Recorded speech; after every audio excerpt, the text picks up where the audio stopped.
motion.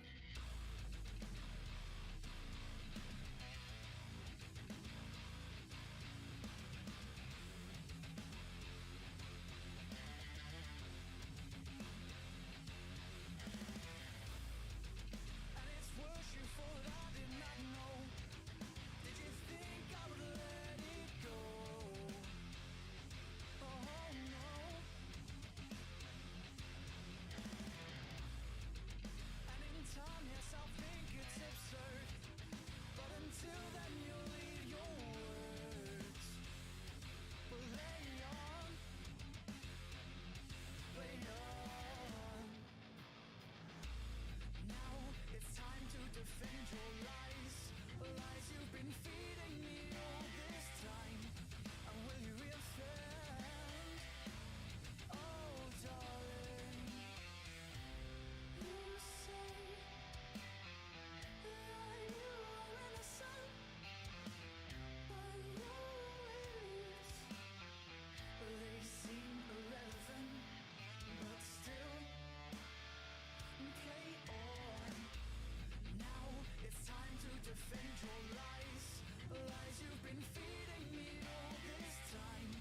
And will you reoffend? Oh, darling. Oh, you have reached your lover's end. No more. Will we make pretend like we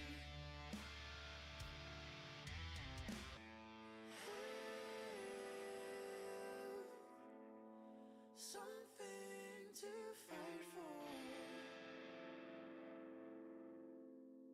Oh.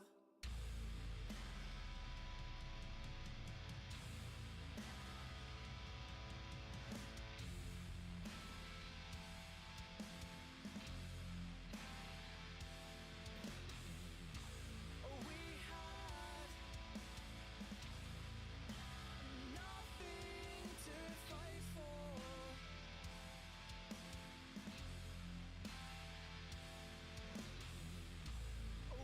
had nothing to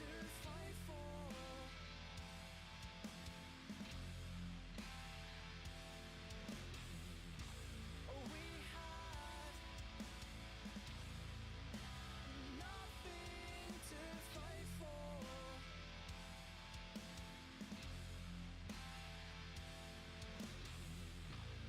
We had nothing to fight for.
Good evening, race fans. Pirate here, Black Flag Racing TV. It's Monday night, and that means it's time for the GT Invitational, and we are on round 5 already. And we're going to home of the final round of season 2, which is Mount Panorama in sunny Australia. Love this racetrack. It is challenging, it is brutal, it is fun. And the little trip for the mountain always throws up some awesome challenges to all the drivers. Let's turn that be right back off, because of course we're not going to be right back, because we are right here. Stormfly back with us again. He joined late into the championship in round 4 at Suzuka. Had a good little run.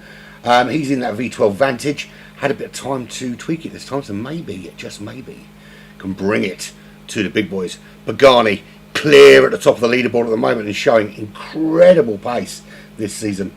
So he is definitely the man to beat. But there's some good drivers out there, and we know just how brutal Bathurst can be to any driver if you get it a little bit wrong. If you don't know about what's going on with the eTeamHARD Esports GTI competition, let me break it down for you. 2 races. Race number 1 will be a direct result of qualifying. Faster you are, the further forward you go. Bear in mind, the top 3 from last time out will be carrying ballast, success ballast, that is. Then race 2, after a 5-minute break, of course, will be the top 3 in reverse order at the back of the grid, and any latecomers joining them at the back. The rest of the drivers are placed on the grid based on their fastest lap times in race number 1. So there is incentive, even if you are languishing near the back at race number 1, to put in some hot laps ready for race number 2 to give yourself a better starting position. Cars out there today, we've got the Corvette, we've got the E458 Italia, the R8 LMS, which is not a bad car, but I can't stand driving it. The FT1 VGT, and of course that V12 Vantage, which is a beautiful car to look at. And if Aston Martin want me to plug it a little bit more, I am happy to do that for them. So, racetrack, we'll do it on board during the qualifying session, which is due to start relatively soon. First race will be a 20-minute race after the 10-minute qualifying session, of course. Don't have a leaderboard for you today. Host has ended the game as well, which is a bit weird. I'm assuming that was an accident. So, qualifying not quite starting just yet. There we go. I've got to wait for a new lobby. Is what it is. If you guys are into your iRacing, I have started a little journey. Anyone that's been following the channel over the last couple of weeks will see that we've had some quite good growth, and I am trying to put a bit more of effort into actually racing a bit more, improve my own racecraft, and have a little crack and a little go at being better race driver. So I've been doing some dailies, of course, here on GT7. What I've also embarked on, it's either a stroke of genius or an absolute crazy idea, is to have a little go on iRacing. I know a lot of you are going to say iRacing is incredibly challenging, Andy, what the hell are you doing? And yeah, you're absolutely right. I did the first race yesterday at Alton Park in the Renault Clio. Mixed bag, we will say. I had a really good practice session. I spent all weekend practicing pretty much. I had a half decent qualifying session as well. Race didn't start too well. Actually, I had a great start off the line. Then I had a little issue indoors which slowed me down a touch. But towards the end of the race, I kind of lost my head a little bit, and it went a little bit wrong.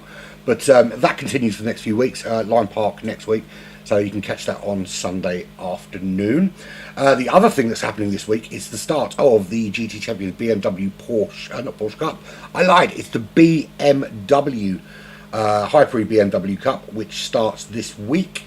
6 rounds of this team and individual racing competition, 4 lobbies, and it's going to be very racy.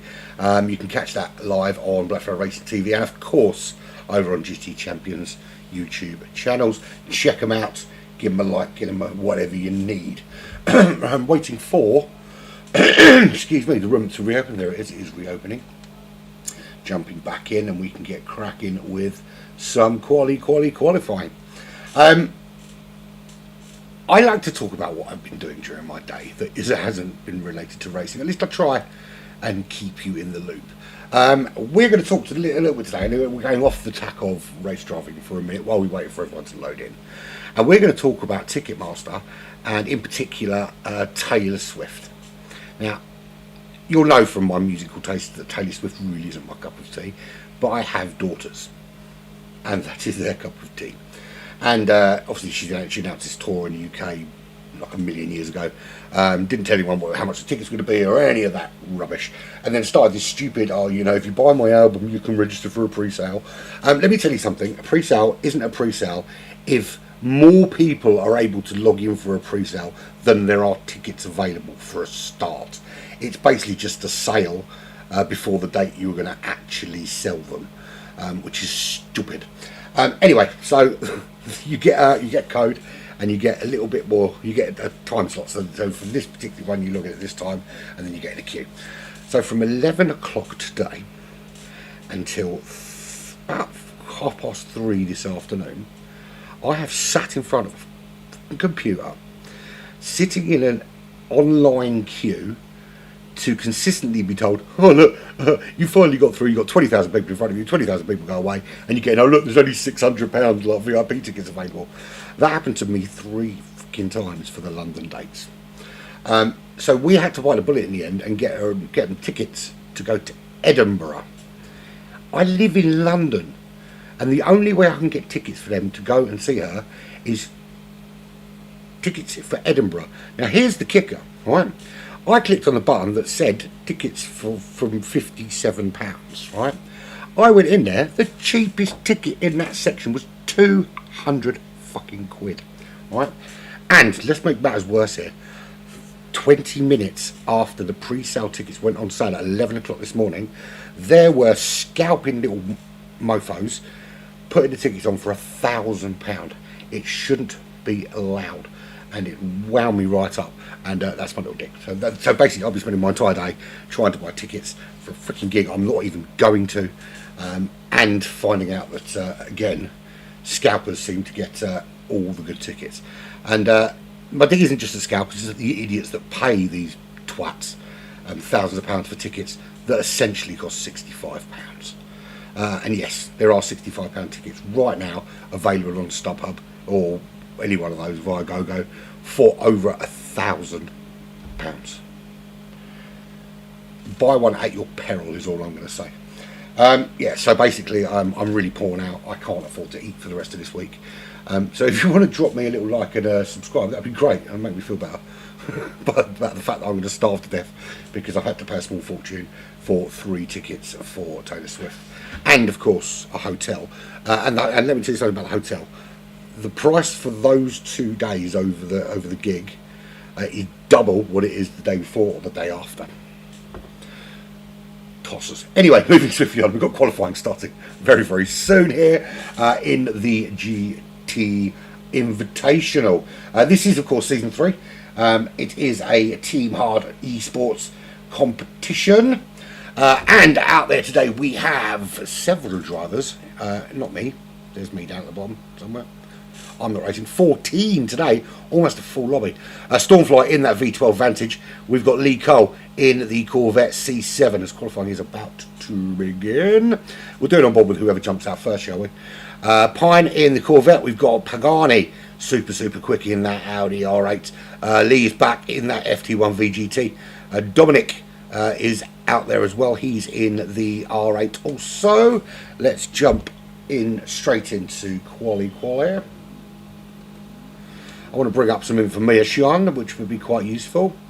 I don't want the drivers' names, but we do want some of that information. Right, so Pine is out first. No, he's not. Who is out first? He's out in front. It's Dusty Fossil.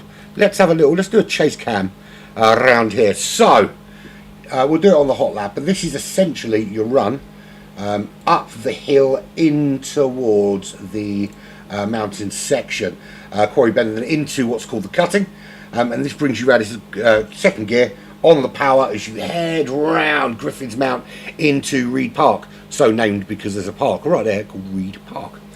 Up to Stallman Park, and there's all these things here are properties. People live in all these houses and farms all the way along here.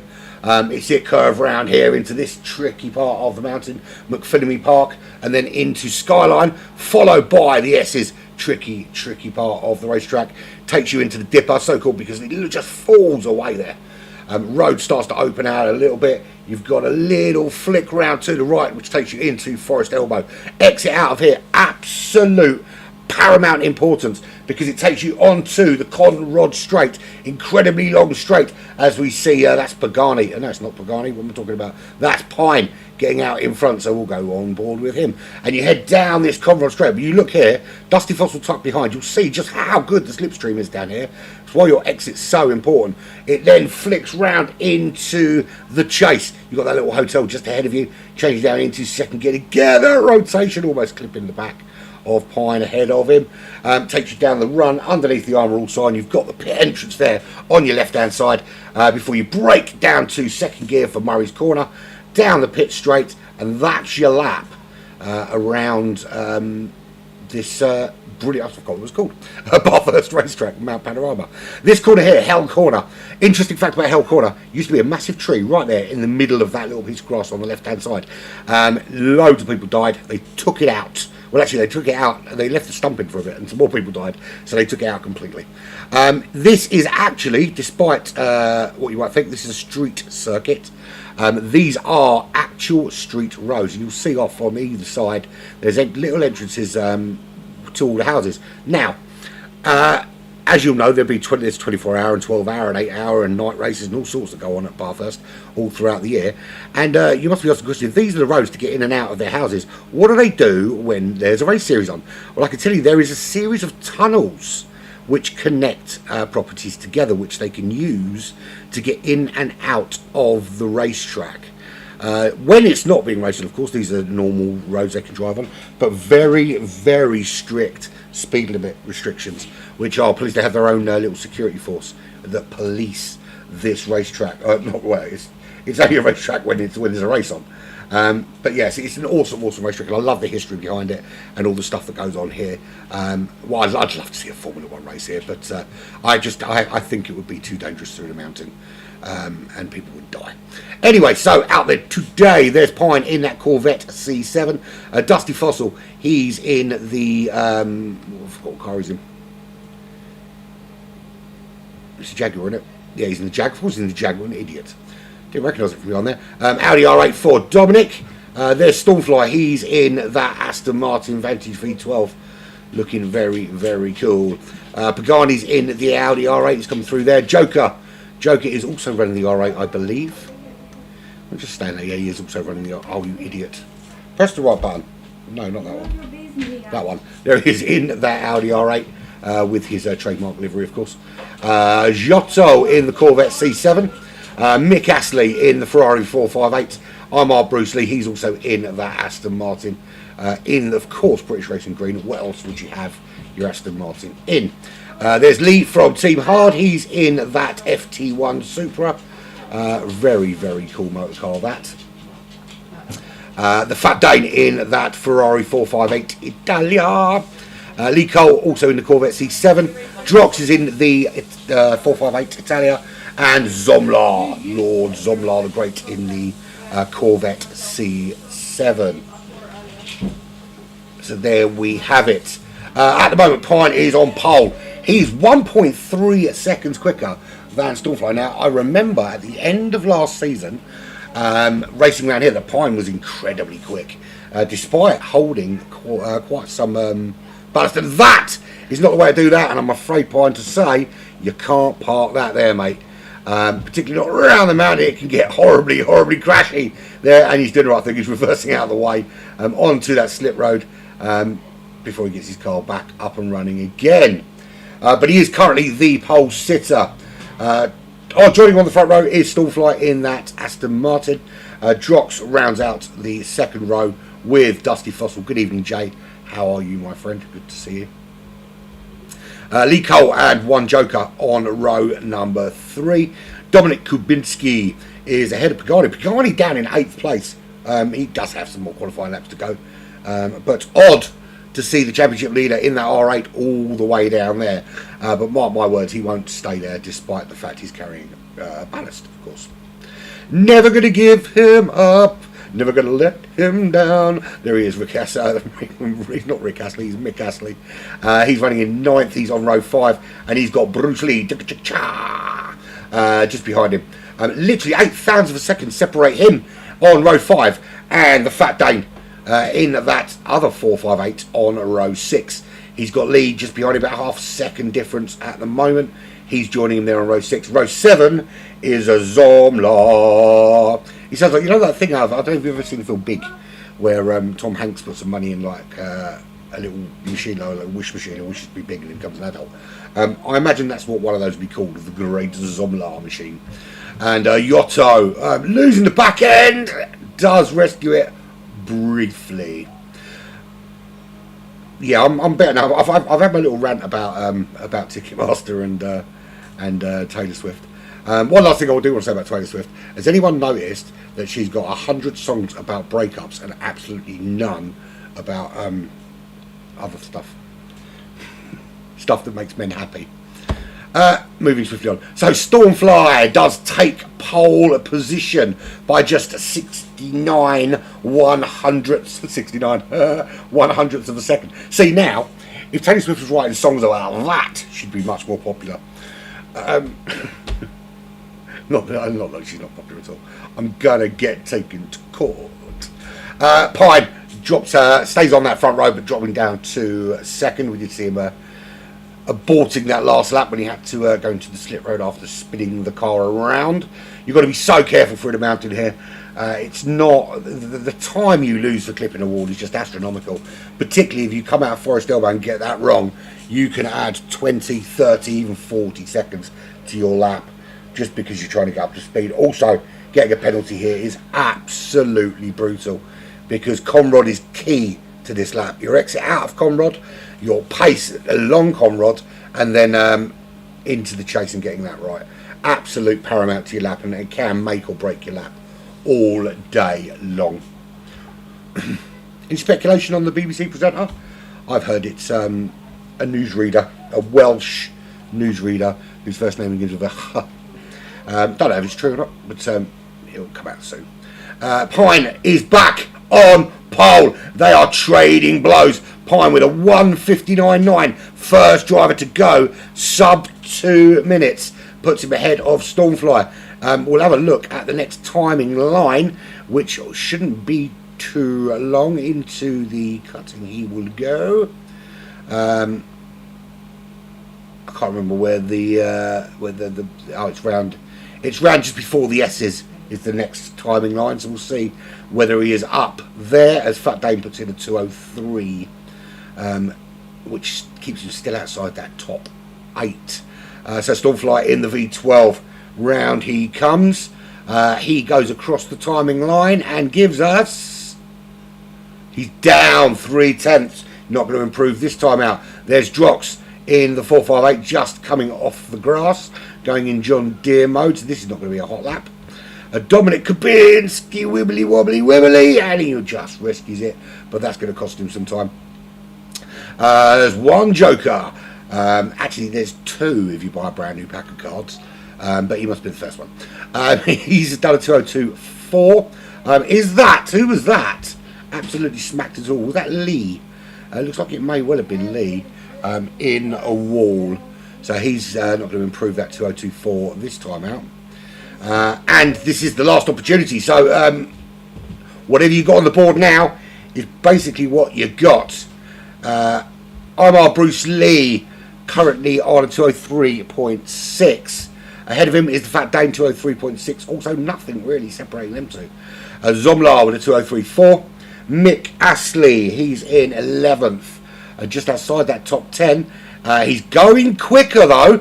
Can he find? He's already up a 10th. If he can find another 10th, he could find himself in that top 10 up onto row number 5.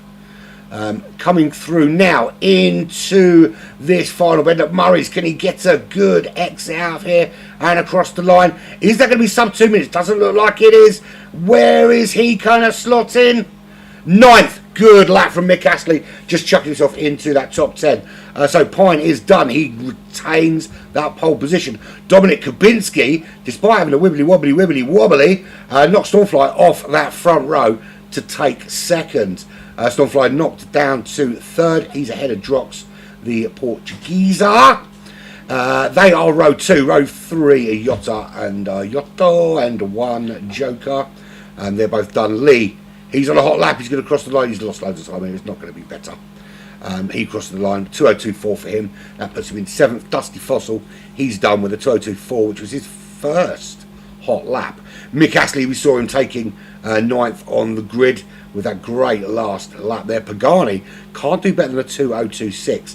The extra weight is really going to play a part here with the speed along Conrad. So there we have it.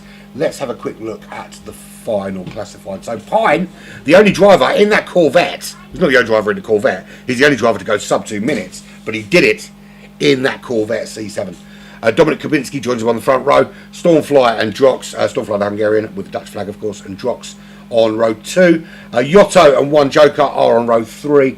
Lee and Dusty Fossil round out that top 8 on row 4. Mick Astley, great lap to get him into the top 10. Sits alongside Pagani.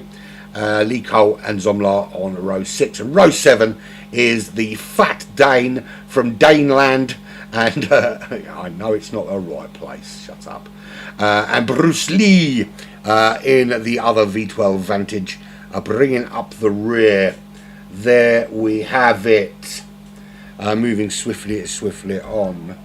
I hate the fact I actually do have a lobby page that for qualifying, but I haven't loaded it up yet. So there we go. Round 5 of the GT Invitational with eTeamHARD Esports and Black Flag Racing TV and all these other glorious people. Race will begin shortly, and that shortly is now 20 of your finest minutes around here. So we're essentially about 10 laps of balls out racing here at Mount Panorama. Let's have it, shall we? And I hate I've got to still keep doing this every single time. It's a pain in the butt. And it's a rolling start, of course, so we're not going to have some shenanigans off the line. It's just going to be a straight shootout into turn 1. And probably no shenanigans. I suppose this is the one good thing about a rolling start is you don't have that craziness into turn 1 that you often get with many races. And we are away. Of course, Pine in the lead from Dominic Kubinski into turn 1. We will go E-A-E-A-E-A-O. Because I couldn't think of anything else to rhyme with go, of course. And already starting to show some great paces, Pine, in that pink Corvette. Me in a pink Corvette, as sung by Prince. I'm begging for a copyright infringement today. Not going to happen, of course. So Pine in the lead of this race from Dominic. Stormfly in third. Now, where we're going to see the through the mountain is going to be key, because it's going to be interesting to see who makes it without making a mistake. First lap, it's all about just holding your position. It's very difficult to overtake through the mountain, so just don't clip a wall. Keep the car where it should be. Don't go disappearing off the racetrack, and it should be as it was at the start of the lap, at the beginning, at the end of the lap. Idiot. At the end of the lap should be exactly the same, of course. So Pine will be heading soon into Conrad, already 1.5 seconds clear. Dominic Kubinski is going to be giving up some slipstream to Stormfly. Is Stormfly going to be able, though, to make a move into Conrad? It's all about the exit here, and this is where we're going to see just how good this slipstream is. We can see there behind Drox also picking up some in that 458, that pink car up ahead. That is Pine disappearing off into the distance, tucking into the slipstream, foot planted firmly to the floor here through that dreaded penalty line, over the brow of this hill, and then you head down. You know you've got to get this move done before the kink. No one's going to get this move done here. Yotto, no move. Joker, no move. Lee no move, into the chase we go, and nothing doing that time on the Conrod. There's Dusty Fossil just starting to drop off the back of Lee, but it's got Pagani up already into ninth. Pagani finding some pace finally after what by his standards a very poor qualifying session.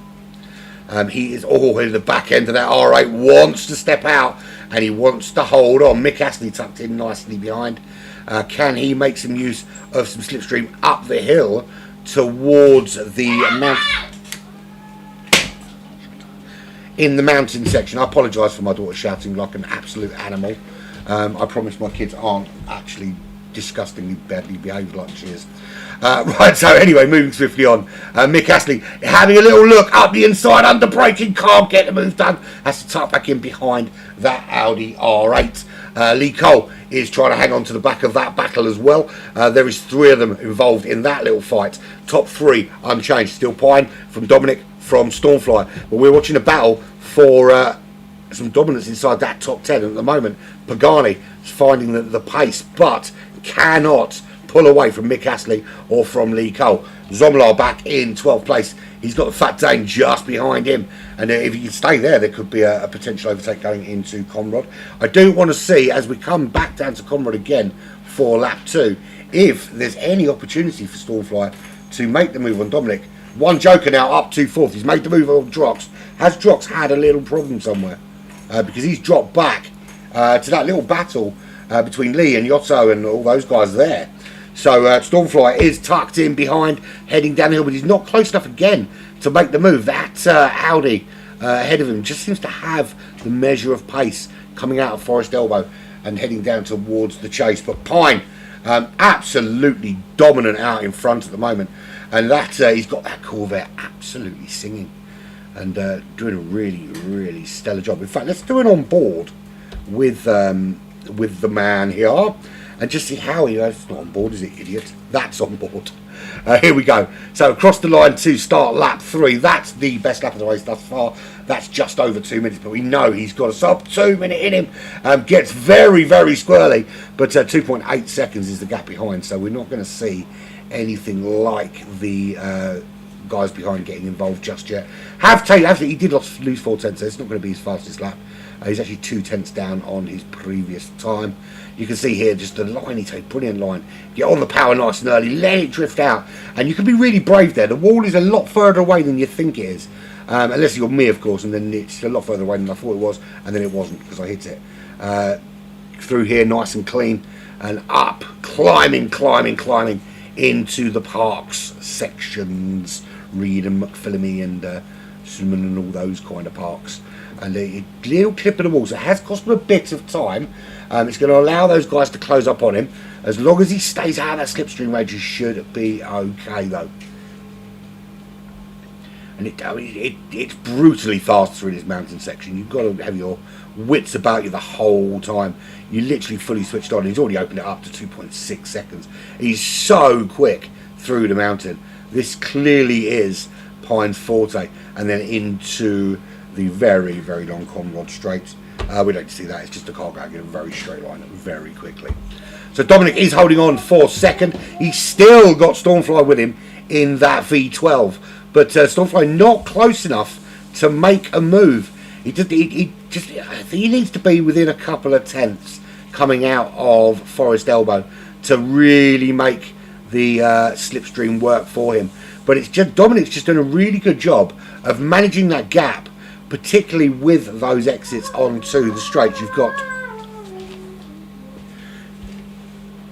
I apologise again, she's so loud. Right, here we go. The round to the start finish straight they go. Is he within 2 tenths? Well, he's within 3 tenths, which isn't bad. Good exit out of here, and he could have a run up the hill towards the mountain. Both using all of the available grass on that right hand side. But again, the Audi R8 just having the measure coming out of turn 1. Down the order we go. Too far down the order. That is eTeamHARD Bruce Lee. He's in the other Aston Martin V12. He's 1 second behind Fat Dane, who is really... I mean, look at this battle here. This battle here is a three-way battle for 11th place. That's Fat Dane. We're looking at the back of his car at the moment, closing on Zomlar. He's closing on Mick Astley. As you see, Dusty Fossil losing a position just up ahead. I don't know if we can catch that overtake from Lee Cole. Let's have a look, see if we can catch this overtake. So he gets the run on Dusty up to the top of the hill, and with some braking, very clever use of braking, up the inside he goes, and Dusty left the door open for him, invited him through, and made him a cup of tea and let him sit down. Maybe leave a gap like that, he might be kissing your wife next. Yotto is up ahead, 1.6 seconds is the gap ahead of Lee Cole. Lee is 1.1 behind Pagani, who's made his way up to 6th position. Now he's starting to carve his way through the field in that R8. So to make up for the, by his standards, poor qualifying. That's not what you want to do when you come into Conrod. Clipping the wall like that is going to cost you acres and acres of time. So they're going to be able to close. He's certainly not going to be able to close on Drox. Drox at the moment is hanging on the back of Joker, who's in 4th. The gap back to those outside that top 5 is 4.4 glorious seconds. There's your race leader. Open that gap back up. It's now back out to 3.5 seconds, which is a phenomenal time. And look at the consistency in those laps. It's so hot in my house, man. It's ridiculous. It's like, if you're in my garden, right, it's alright, it's not too bad, right? You walk into my house, it's like coming out of the airport in Turkey in the middle of November when you get on the plane here and it's freezing and you get out in Turkey and it's like crazy hot. Anyway, Dominic Kabinski, he's opened up the gap from Stormfly, just pulling away from him, he's not letting him close up, and that's exactly what he needed to do, just give himself a little breather. We're coming closely up to the halfway point here. By the time we get to the end of this lap, we will be halfway through this 10-lap race here around Mount Panorama. One Joker, 5.3 seconds off that front 3. At the moment, looking at the pace, he's kind of relying on those 3, who, bear in mind, if it stays as it is, we'll be starting at the back of the grid for the second feature race. I say second feature race, the only feature race, but the second race of the proceedings. 5.4 seconds. His concern at the moment is going to be that 458 of Drox, who is just behind him, and that back end. Well, it looks like it wants to step out, but he's keeping it relatively stable. So Pagani up to 6th position, and look at the gap he's got now behind. He's 4.1 behind Drox and closing fast. Last lap was a 2:02.4. He's got Lee Cole 5.9, 6 seconds behind him. And Lee Cole has got Lee for company. He's got Dusty Fossil for company. Mick Astley's in there. Zomlar's in there. This is a 4-way battle, 5-way battle now for a solid midfield position. Zomlar at the back of that gaggle of cars. And you can see here, up ahead, as they head into, it just kind of flicks around to that right hand side. You take it flat out, you're looking for the 150 metre board, because that's where you get on those brakes. Unless of course you're fuel saving, then you don't want to be getting on the grass there if you can help it, which is exactly what he did. Didn't want that to happen. 1.5 seconds, 1.1 seconds, sorry, up the road is Mick Astley. He is just hanging on the back of Dusty Fossil. Wants to kind of edge up a little bit, hopefully with the slipstream. If he gets a good run out of here with the slipstream, should be able to close that gap a little bit. And he did get a much better exit than Dusty Fossil. This is going to give him a great run. Now, we saw on that last lap, we saw how Lee Cole made the move on Dusty Fossil. He's also got past Lee as well. Is Mick Astley going to be close enough? He's certainly closing. I don't think he's quite close enough under braking to get that move done. So just has to stay tucked in behind. Stay behind him, keep it clean through that mountain. Don't get too affected by the dirty air if you can help it. And then in Conrod, put that foot through the floor and have a little whack and whack. There is Dusty Fossil, and we know what's going on behind him. It's that guy chasing him down. He is desperately trying to cling on to the back of Lee, because I tell you what, if Mick Astley stays this close to the back of Dusty when they head on to Conrod, Lee has got nobody to cling on to in terms of slipstream. If Lee can maintain that 1.1 second gap, and he just seems at the moment in that FT1 to have the measure of Dusty Fossil behind him through the mountain. although that section did lose a lot of time, and that just allowed Dusty to stick with him. We're going to head out onto Conrod now. Round Forest Elbow they go. Stay away from that wall, boys. And they do, but Dusty with a much better exit. He's going to get a really, really good run on Lee. He wants to get tucked in nicely behind, because this look at the slipstream is very strong in this one. Is there an opportunity? He's gaining fast. He needs to get his move done, and quickly. Goes up the inside. He'll give it a little flick to the right. He's made the overtake, and he's made it stick. How's about that then? That was good stuff. And you can see here just how strong the slipstream is. And the closer you get, the more it just tugs you along. And then pulls out, makes that move, and job done for the Dusty Fossil. Is he under some pressure himself? Mick Astley also gets the move done on Lee. I wonder if we can catch that move. Oh, tank slapper. Just as we go to replay, we get the tank slapper. So yeah, Lee goes a little bit wide into Murray's, and it just allows Mick Astley through. But that tank slapper slowed him up a little bit. Lee going to try and make a move at the top of the mountain. Side by side they go, but Lee opts just to tuck in instead, rather than chuck it up the inside. And this is going to be a battle for a little bit later on. Now, Stormfly, what happened to him? He is now down in 5th position. Is there anything to see, or have we already missed it? It looks like we've already missed whatever happened to him, because he is now down into 5th place. So he's had a little wobble somewhere. See there on lap 5, that was with the 210.2. It went wrong. That's moved Drox up into the top 3. Drox has found his way around one Joker. And Joker is now banging on the door at the back of that top 3. Now, Pine, 5 seconds clear. Dominic not closing that gap. But the Kubilski is 10 seconds clear of Drox. So at the moment, it really is just about looking after those soft tyres now, just bringing the cars home, not making any silly errors. So the Audi's looking incredibly strong here, as is that C7. Drox in 3rd in that 458. He has got Joker and Stormfly for company. Can Stormfly fight his way back into 3rd? We're on lap 7 of 10, about to start lap 8. So it's going to give him 3 laps. And that was a mistake by Drox, and that allows Joker up into 3rd place. Let's have a look here, just what went wrong there for Drox. You can see here Drox in the lead, coming down into that final corner, and just gets it all kinds of wrong. Goes wide, can't get on the power as early as he'd like. That allows Joker to come through. This is going to give Stormfly the opportunity up the inside into turn 1. Gets the move done. 2 places lost there by Drox. So good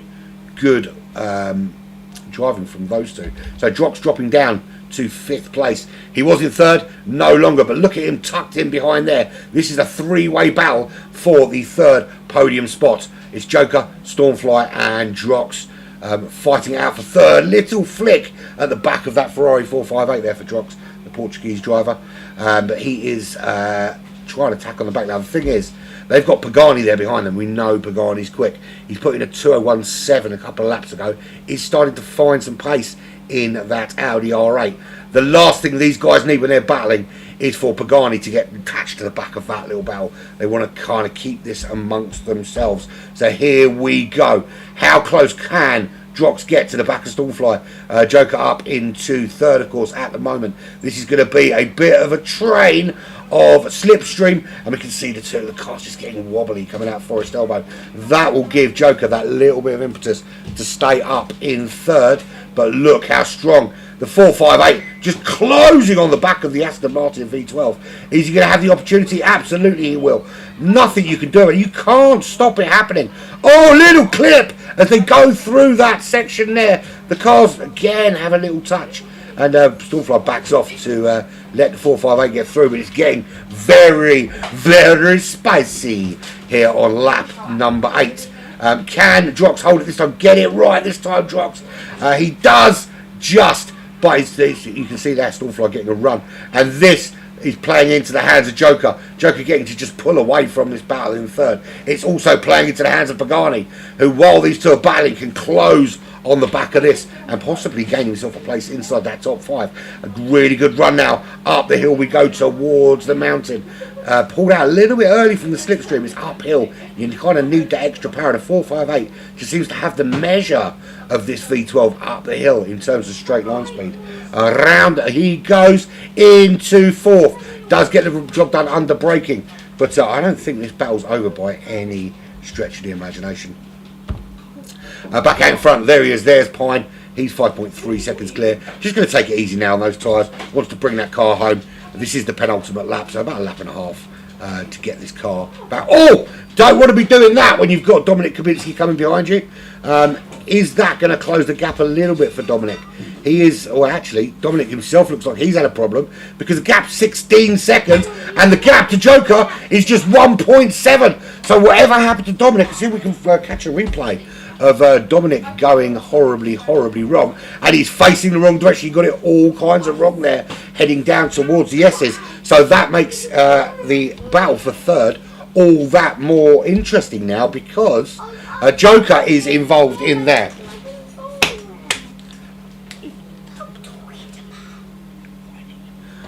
So one Joker is now 1.5 behind Dominic Kubicki, 9/10 back to Stormfly, who has stayed ahead of Drox. But how long can he stay ahead of Drox? And I do apologise for the whiny noise in the background. I don't know why she chooses to stand behind me whining like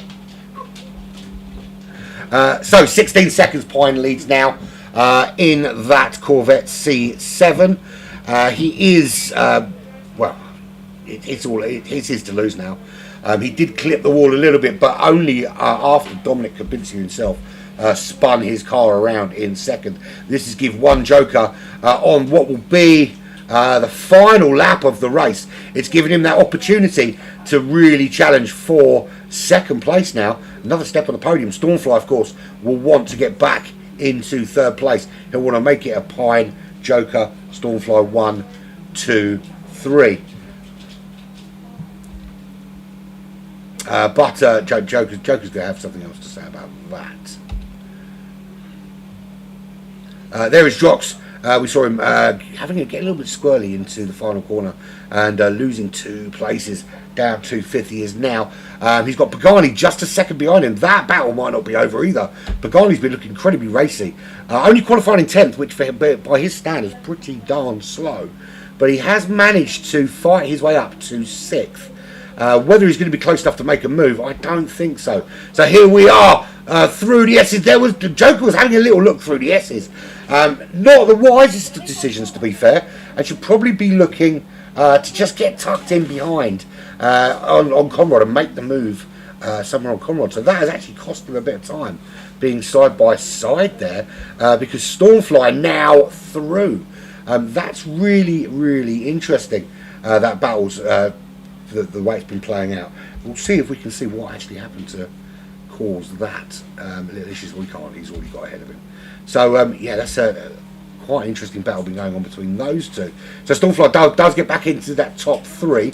So it's Pine, Dominic, Stormfly. They were the top 3 when we started. How long can they hold on? Pine, I was going to get to across the line, but he was so far ahead.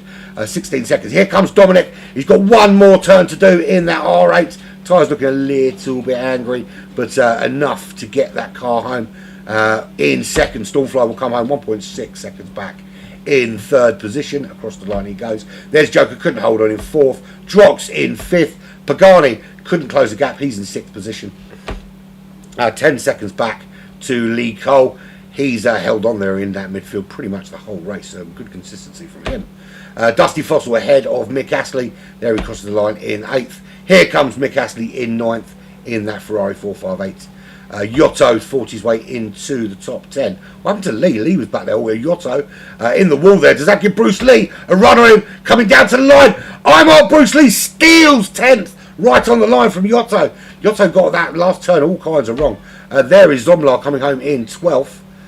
Lee had some sort of problem because he is way back in 13th place. Yeah, you can see lap 7 was awful too at 53 there. Did he have to pit on that lap? Did the tyres just give out on him?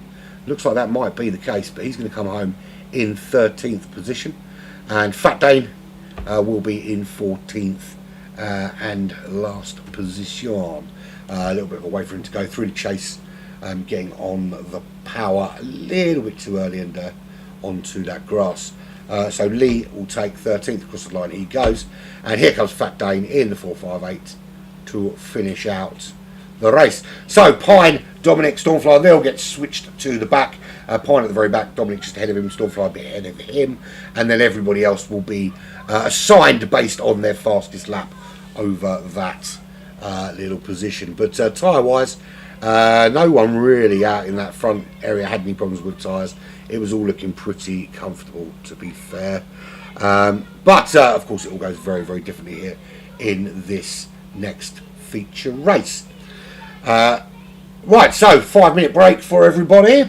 Then we will be back with some more action here with the GTI. And I'm going to find out why my daughter has been screaming like an absolute crazy person for the last, well, God knows how long.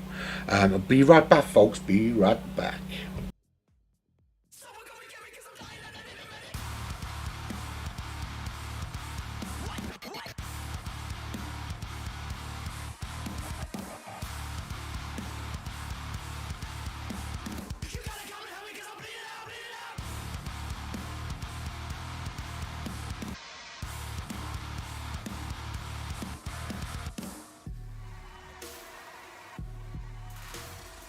Serotonin, that bitch is always moaning. I haven't felt good since 7 this morning. I need another hit, quick. I need another hit, quick. You make me feel sick.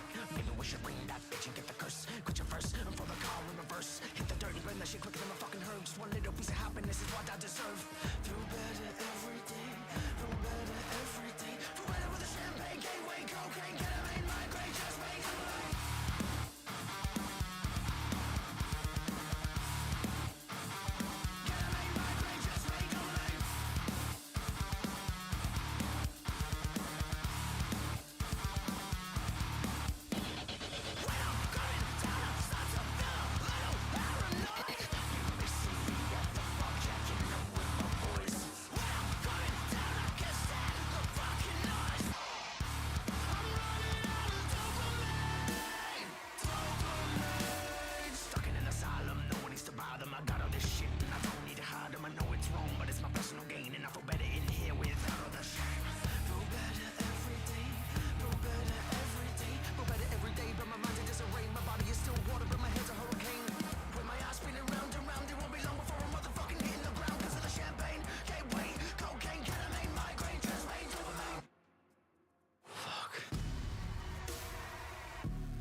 What's my serotonin? That bitch is always moaning. I haven't felt good since 7 this morning. I need another hit, quick. I need another hit, quick. You make me feel sick. Maybe we should bring that bitch and get the curse. Quit your first and throw the car in reverse. Hit the dirt and burn that shit quicker than a fucking herb. Just one little piece of happiness is what I deserve. Feel better every day, feel better every day. Feel better with a champagne, gateway, cocaine, ketamine, migraine, just make a life.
I have returned. I have returned. Yeah, my 9-year-old was having a meltdown for no other reason than she got told off and she'd forgotten what she got told off for and felt hard done by, as kids do. There we go. It's what it is. So we've got a couple of minutes left before the next race continues. Yeah, good finish that was. The top 3, as we know, will be shoved to the back of the grid. So they're going to have some significant work to do. Now, they are quick, but it's only really in the 2 straights that there's a significant opportunity to overtake. We know that you got the mountain straight. There's a good opportunity in the quarry bend, of course. And possibly into the cutting, if the car in front of you goes a little bit wide, you can go up the inside of the cutting. You can go around the outside of the cutting as well, to be fair. But from sort of the cutting right through Griffins and Reed Park, Salmon Park, from McPhilly Park, all the way down through the S's and the Dipper, that's a single track road there, my friends. The only overtaking you're getting done there is to overtake a stricken motor car. And as we've seen, good run out of Forest Elbow, gives you a run down Conrod, potentially a move with the slipstream there, but you've got to be close coming out of Forest Elbow. There is an overtaking opportunity in the chase, but you've got to be incredibly brave on the brakes for the first left-hander of the chase. And the problem with that, of course, is you're going to need to be on the outside, coming through that little right-hand kink, which can often throw your car off. But bravery can see that. Murray's, of course, in Hell Corner, and other overtaking opportunities here that we will see. And then, of course, with the slipstream up the mountain straight before you get to quarry. So, really, your overtaking opportunities are confined from sort of Conrod through to quarry, and then the rest of the racetrack in the mountain. You kind of have to just suck it and see, really, and just keep the car stable.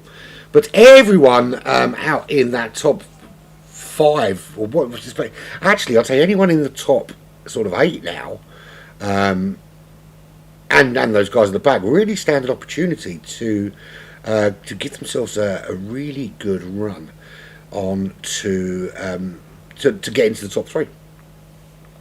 We've seen that Pagani, as quick as Pagani has been, and he is currently the championship leader. I don't have a table for you because it's not been updated. But, it's a very different animal now, because now we've got...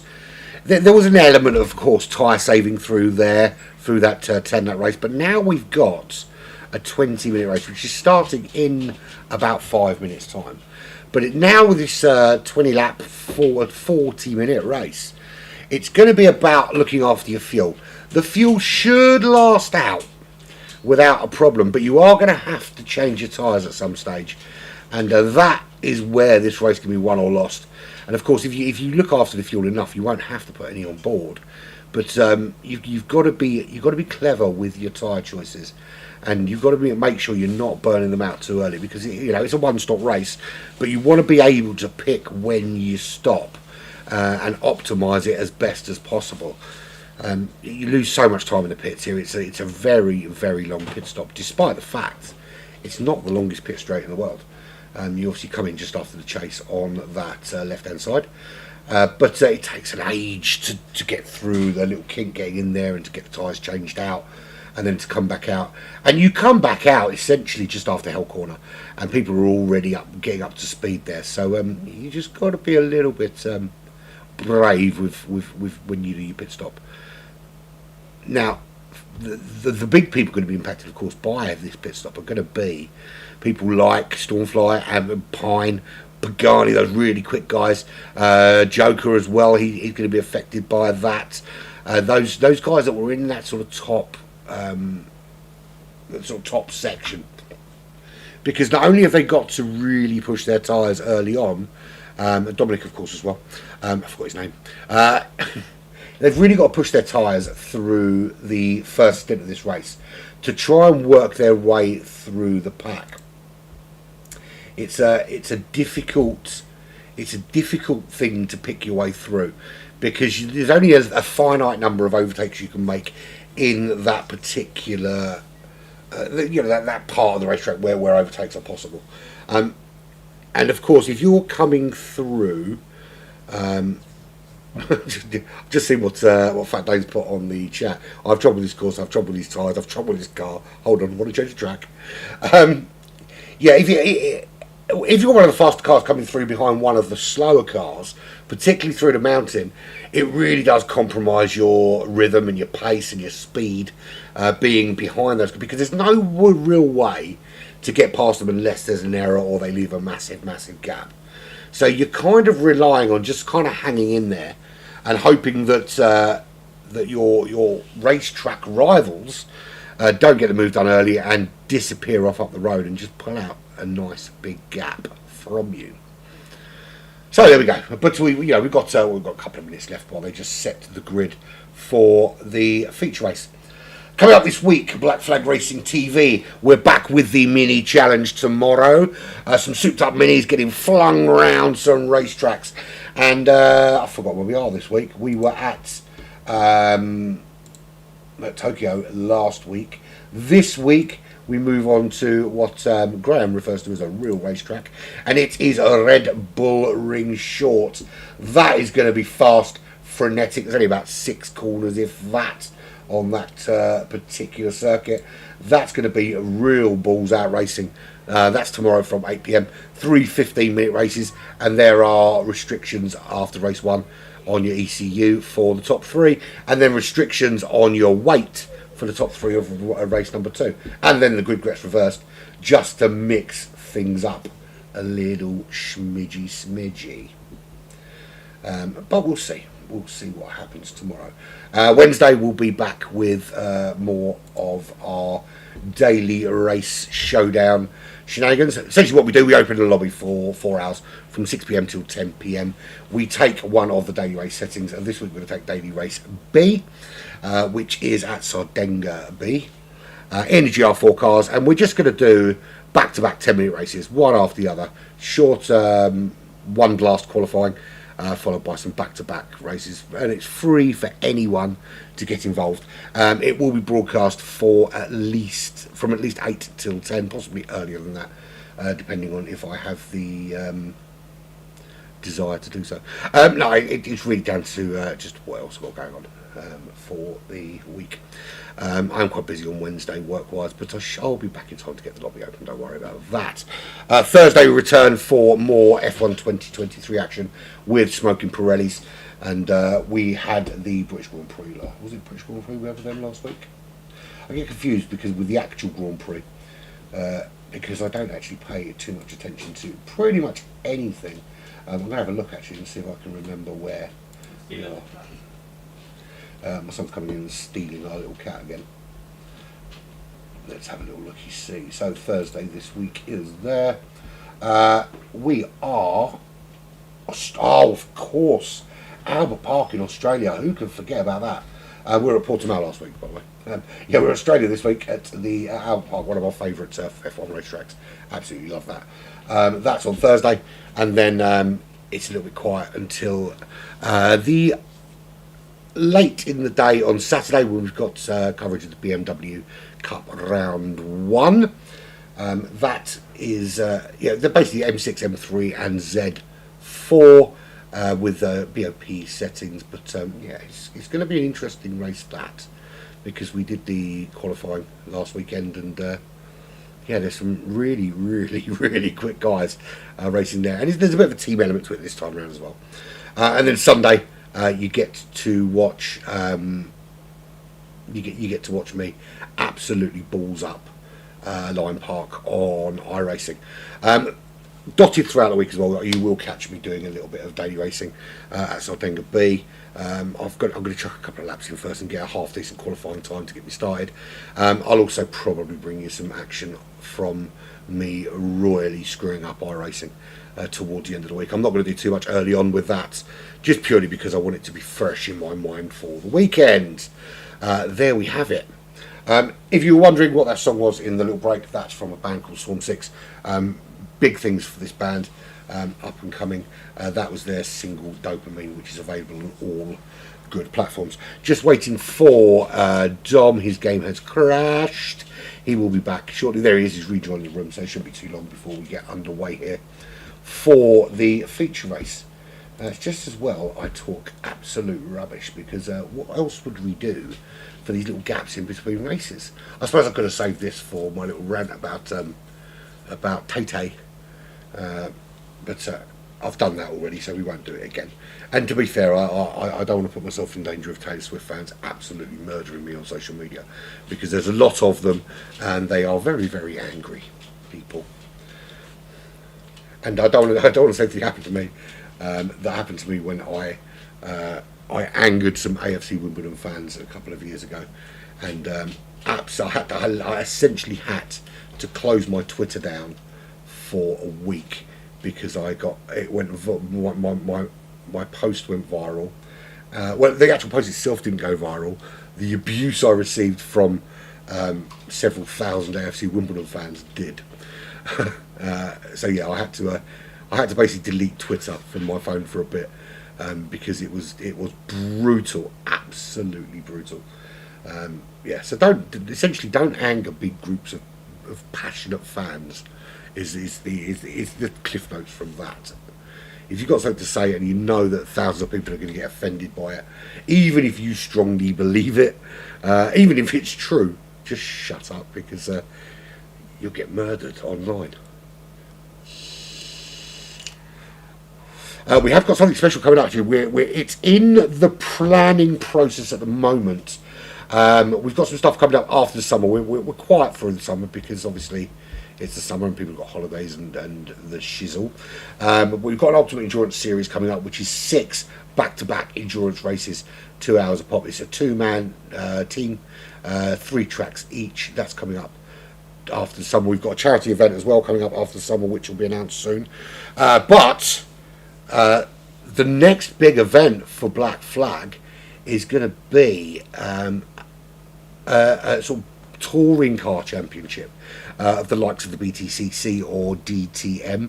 We're in the process of testing the cars for this at the moment, and the sort of it's essentially going to be fixed settings with success ballast restrictions in place. So yeah, it's going to be pretty darn awesome. Watch this space, because yeah, it's going to be wickeder. Right, so it's race time. A race will begin shortly. It is counting down. It's going to be 20 laps here at Bathurst. There's going to be pit strategies coming into play. I'm going to have to press these stupid buttons again. Thank you, PD, for not thinking of everything. So there we have it. Drox will lead the way out from first. He finished 4th, of course, which is or actually finished 5th, but he had the fastest lap of those outside the top 3. So he will lead the way out in that Ferrari 458. He's got Yotto behind him. Behind them are Joker and Pagani. Now, Pagani in 4th, he has got to be one to worry about, because he's pretty darn quick, and there is definitely a bug in the lobby, and anyone can see that on Mick Astley there. Yeah, there's a bug. Hopefully it doesn't affect the racing too much. So already Dominic, Stormfly and Pine have already got past Bruce Lee, the Fat Dane, and Lee, who's dropped down to last place in the FT1.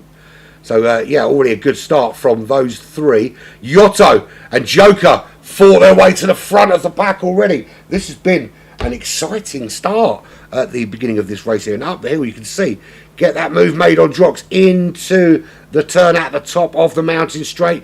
Clips the wall, which doesn't do him any favours, and that just allows those 2 cars to drift on through, and it looks like Drox may have lost another position almost.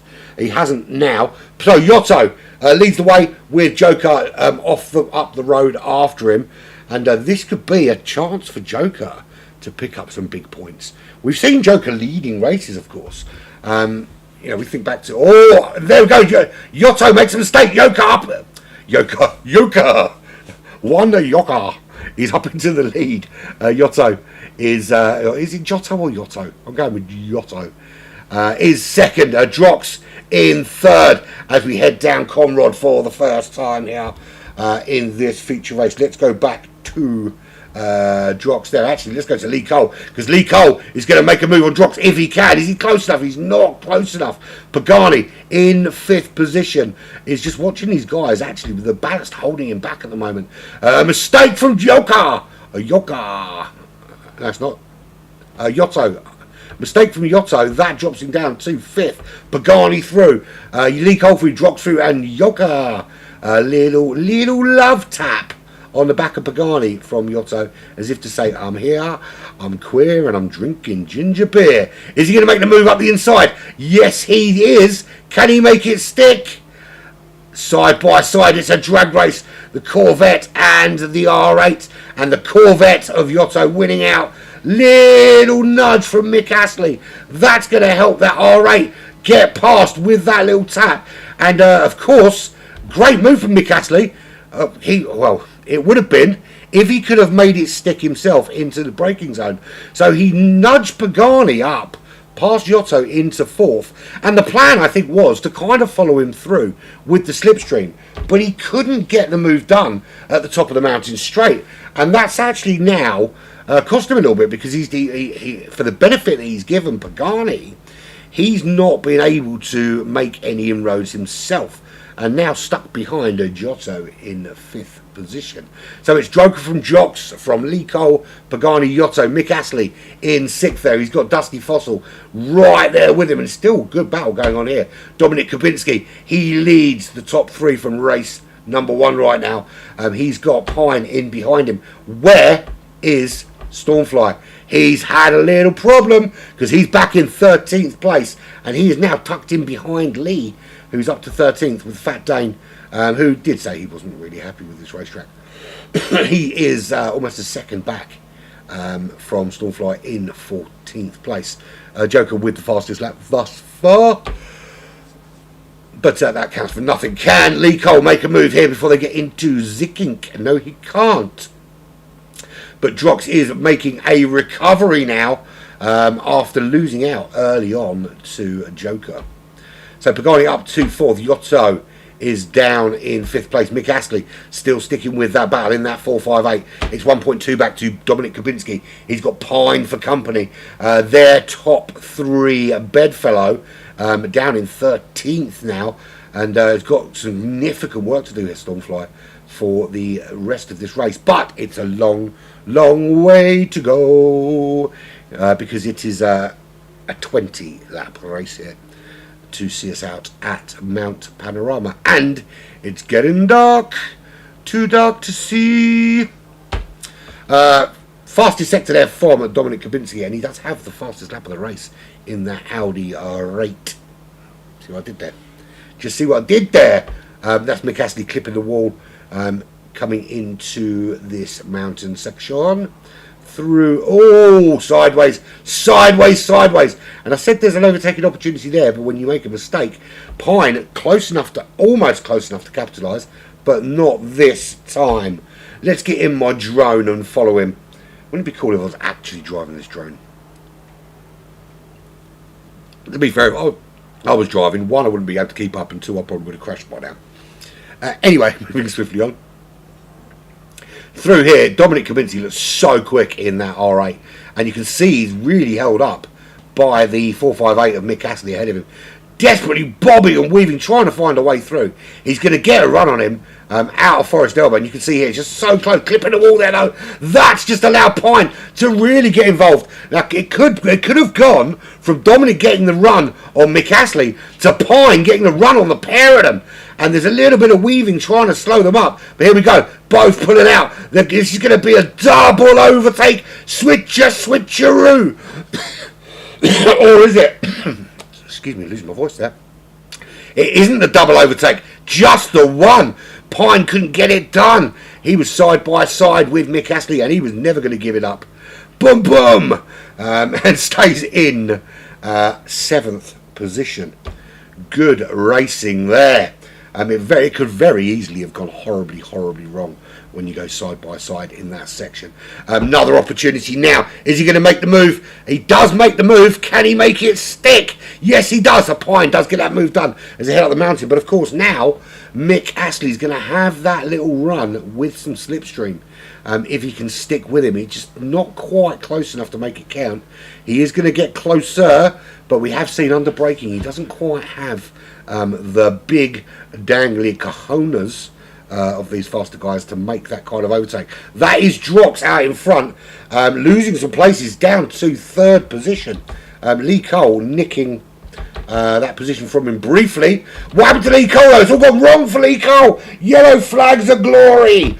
What happened to Lee Cole? Because we saw there, he makes the move on Drox here. Drox getting a little bit squirrely. He makes the move on Drox. Pagani tried to make the move on Drox. And just coming out of the cutting, a little bit too heavy on the loud pedal. And it's Granatiera of Vienna. And he's down in 8th position. So one Joker still holding the lead of this race here on lap 4. 1.1 second lead over Drox, the Portugueser. Pagani starting to show a little bit of pace, and can he now get a run? Look, his car's going to be incredibly heavy. He's carrying all that ballast and shizzle. And I'll tell you what, I need some ballast actually. If you want to drop it around at my house, I will gladly build some shit with it. He's got Yotto behind him. Yotto's recovered a little bit from his earlier little slip up that allowed Drox to get properly involved up there. And of course that one Joker get involved, or one Yoker as I like to call him. That's what his mum calls him Yoker. He doesn't like it because it's normally only gets called out when he's getting told off. Right, Pagani is in third. He's tucked in behind there, and this is a three-way battle now. Yotto on Pagani on Drox. This is a three-way battle for second place at the moment. And Yoker will love this, because the more these guys fight, the more he can just concentrate on opening up that gap. But also you've got Pine, Dominic just behind. You've got those guys looking to get involved here as well. They've managed to fight their way up towards the front end of the pack. And that is round the outside. Is it going to get done? Yotto is holding on, but Pagani gets the move done. Pagani up into the top 3 still. Can he make the move here? Little bit wide for the 458. That leaves a gap. I said, if you leave that gap open on the inside, they'll come through, and through he comes. It is Pagani, it's Drox, it's Yotto, it's Dominic Kubinski. They are a human centipede of cars coming through the mountain section here. And I tell you what, you could literally climb out of one and into the other. They are so goddamn close. Look at how close these cars are. And it must be so frustrating for Dominic, because he's showing phenomenal pace at the moment in that R8, and through this section so much quicker than those cars in front, and it's really holding him up. You can see, and it's backing up everyone behind now. Look at that! Pine makes a lovely little dive into the forest elbow. He sees a gap, the door opens, and through he goes. So thank you very much. And you leave your door open like that in a place like that, and he'll come in and he'll steal your telly. Dominic Kubinski is now tucked in behind, but he's got the run on Pine. Has he got the pace in that R8 to make the move as they head down to the little kink? If he doesn't get it done there, he's going to have to back out, and back out he does. It is still Joker, still Pagani now up into second. He got that move made on Drox in where you never expect the move to get made. Certainly not this early on in the race. Drox in third, Yotto in fourth. Into the pits goes the Kubinski. Very early pit stop on those soft compound tyres. So he has really put those through the ringer, getting through the field as he's done. Let's go down to the back of the pack. There's Mick Astley. So he's been into the pits now. He's on those medium compound tyres, which are going to take him a lot deeper into this race. Lee is on the medium tyres. I think he started on those mediums, so he has opted for playing the long game here. He's 27.5 seconds behind Dominic Kubinski, who's in the pits. Fat Dan comes through. He's staying on those medium tyres. That's what he started on. Let's have a good look at what everybody's running, shall we? I'm our Bruce Lee. He's on those soft compound tyres, but looking after them very well. It looks like the Aston Martin's quite good at holding on. We'll find out from Stormfly in a minute just how well he can hold on with those. Dusty Fossils on those mediums in the Jaguar. He's tucked right up behind Zomlar and could be putting Zomlar under some pressure. Zomlar, of course, also on those mediums in that Corvette C7. 3.1 up the road, there's Stormfly. Didn't have a great start. Is finding himself now trying to battle his way back to catch up with the faster guys out in front. And salvage his races on the soft compound tyres. But they're looking pretty good. It looks like the V12 is not quite so abrasive on those soft compound tyres. Lee Cole also on the soft, very similar wear to the car behind. He's in the Corvette C7. The gap is 4.1 seconds. Lee Cole, of course, lapping around the sort of late 202s. Stormfly behind is in the same late 202s, very similar lap times. Up in fifth, 4.2 seconds. He's going to have to pit at the end of this lap because those tyres are in, and the technical term that Pirelli have for tyres that look like that is they're fucked. He's going to peel off to the left hand side. Yes, he does. In goes Giotto. Pine stays out. He's on the medium tyres, so his pace on those mediums is very, very good. Half a second behind Drox at the moment, but looking good for tyres.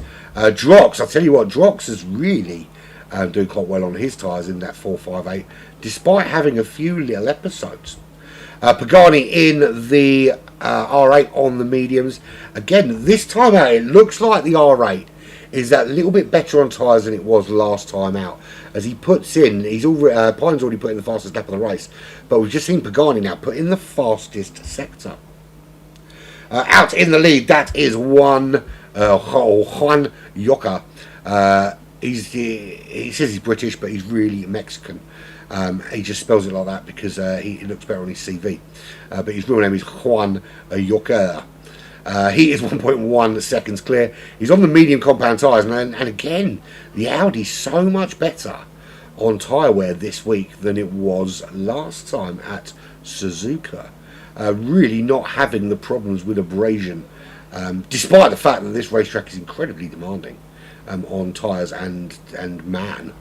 So pit stop for fuel will ensue at some stage. If you pit now and you fuel to the maximum, can you make it? Well, the answer to that question is, yeah, I think you can. I think it depends how hard you push, really. You do need to kind of start looking after it a little bit, though.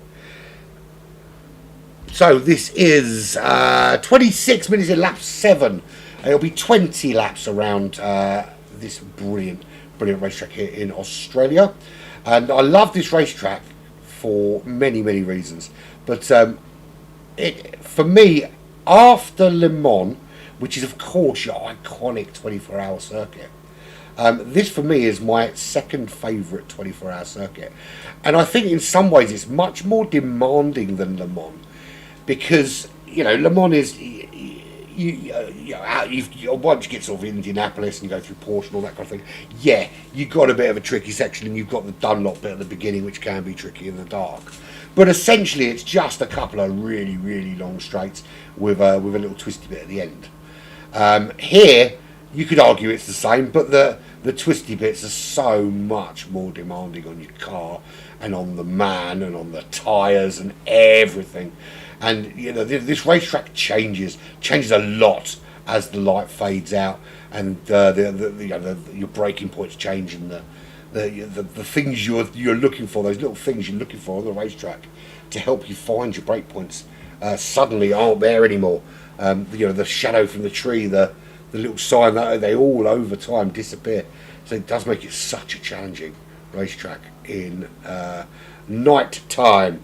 But Pagani is now closing, so this is a straight R8 battle out in the lead at the moment. It is one joker from Pagani, and Pagani's closed that gap to 0.8 of a second, with Drox now 1.4 behind in the 458. Man, this drink is so hot, man, so hot, it's killing me. The problem I got, because we got a new kitten, you may or may not know, we got a new kitten last week. Little ginger twat.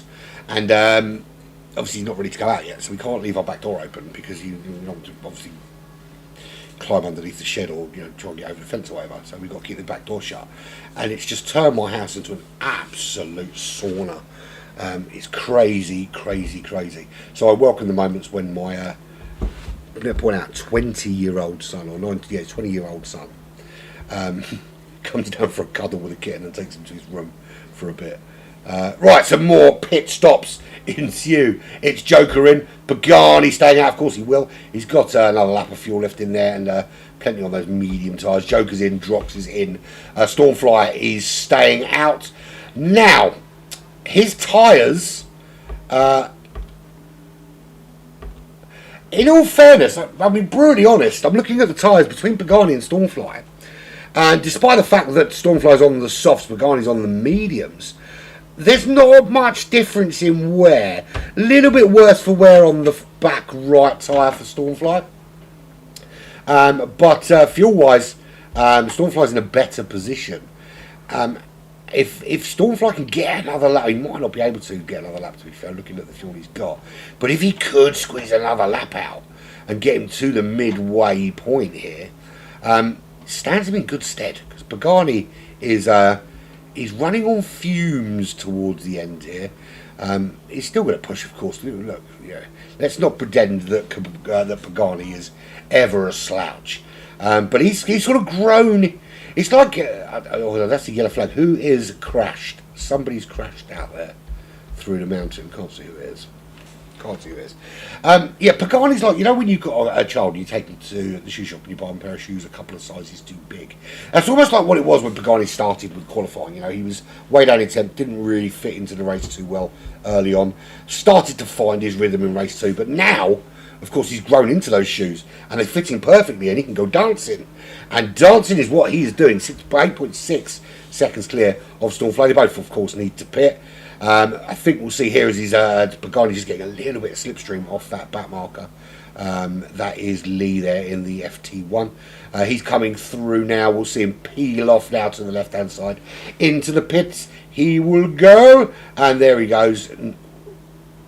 Oh, for a minute there, for a very brief minute there, I thought he was staying out. Now, did he cross that pit line and get that penalty, Stormfly following in? It didn't look like he did. Now, is the pit lane penalty on, number one? And number two, did Pagani cross it? Because if he did, whoopsie-doo, that's a 3-second penalty for you. Right, Dominic Kubinski, is he close enough to take the lead of this race? He's going to come around Murray's now, and this is where we'll find out. I think he might have done enough to take the lead. Now, the thing is, he hasn't got the fuel to make it to the end. He's going to have to pit again in this race. He's going to have to two-stop it because he's only got half a tank of fuel. Around he comes, round and round the ragged rock. The ragged rascal went into the lead. So Dominic leads. Pagani comes out in second. Joker out. He's just behind in third. Tucked right behind Pagani and up to speed and with his tyres already sufficiently warmed. Pine is in fourth, Drox in fifth, Mick Astley sixth. Where's Stormfly? All the way down there. He wasn't that far behind Pagani when he came in, but he has lost some time, baby. But he has put on significantly more fuel. Now, I can tell you this, Pagani is planning on short shifting to the end of this race or stopping again. You've got to bear in mind that we weren't quite at the midway, or almost at the midway point. Well, no, yeah, just shy of the midway point on lap 9, of course, with the fuel they had previously, and he was empty. He has not fueled to the full capacity of that tank. Dominic Kubinski will need to stop again. He'll have to stop and repair that car if he keeps smashing it in the walls like that.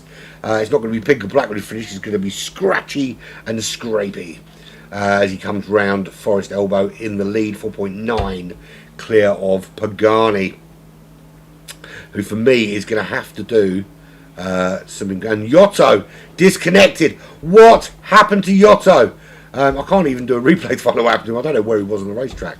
So Yotto has disconnected. That's unfortunate. But Dems the brakes, man. When you're online racing, it's an occupational hazard. Almost lost Dominic to the realm of shadows, but does rescue it as he comes around to complete the midway point lap of this race. Actually, to be fair, we might not make 20 laps. We might only just be 19 because we've got the pit stops and shizzle. So Dominic leads 3.7 from Pagani. He's got Pine for company. Pine's showing some pace as well. Now, do they make it to the end of the race? Big fucking question. Who knows? One Joker. He led this race for some time, but at the moment now his biggest concern isn't can he get into the top 3, it's can he stop Drox from making a move at the top of the mountain straight, because Drox is nice and tightly tucked in behind him there. Is he going to pull out, or is he going to just stay in there and let the lap drip? Making a move late actually into the corner, round the outside into the cutting. Is he going for the little... It looked like actually Drox was going to try for that old switcheroo, but Joker, or Juan Joker, was very much alive to that move and shut that door. Mick Astley back up into the top 6. Running well is Mick Astley. He's going to have to pit again though, probably in about 2 or 3 laps time. That's where Stormfly came out. Now Stormfly, I think he's planning on running just with the one stop, because he filled up that tank glug to the very, very brim. But he is currently running in 7th. He's 18 seconds, 19 seconds behind Dominic Kubinski, the leader. And there was a question mark over a couple of them, whether they're going to pit again or they're just going to short shift the shit out of it. Zomlar. Advertising ITVX, probably a better place to be going than the BBC at the moment. In fact, you know what? The people must be flocking to the BBC to find out who's not on TV that should be. Trying to get a question answered as to who is another creepy nonce. Which seems to be... I'm actually beginning to wonder what is a worse organisation for rapey, noncy people, whether it's the Christian, the Catholic Church, or the BBC. Neither of whom I will give any money to, so I don't really care. But no, I do care. It's disgusting, to be fair. All I'm going to say on the matter is the mother went to the BBC with the news about it in May, and they did nothing. And the only reason they're now investigating is because a newspaper has reported it. And there is a move into turn 1. Is Zomlar going to get the move done? Side by side with that V12. Up the hill they go. Is he going to get the move permanently done? He does. So Stormfly drops down to 8th. Zomlar, who's really light on fuel to be fair, and will have to stop again, gets up into 7th. So different strategies, which is why Zomlar just had that additional pace in that Corvette. Lee Cole, not to be confused with Daddy Cole. Oh, Daddy Cool. He is currently running in 9th position, 1.3 behind that battle between Zomlar and Stormfly. Soft compact tyres, just under half a tank of fuel left. Can he make it? I don't think he can. I've got an image.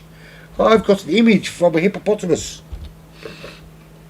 I should put it on Do Not Disturb. I forget so often. There is the Fat Dane. He's running to the end of this race.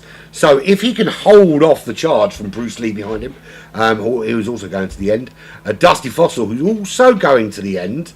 And Lee, who's also, I think, maybe going to the end. If you can hold on, Lee actually is struggling a little bit. He's way down the order. He's a minute behind Dusty Fossil. Not finding Bathurst too pleasurable today. Listen, mate, don't worry about it, because that's exactly the position I would be in. In fact, if I were racing, you and I would be having a bit of a backmarker battle right now. No, you'd probably be miles ahead of me, to be fair.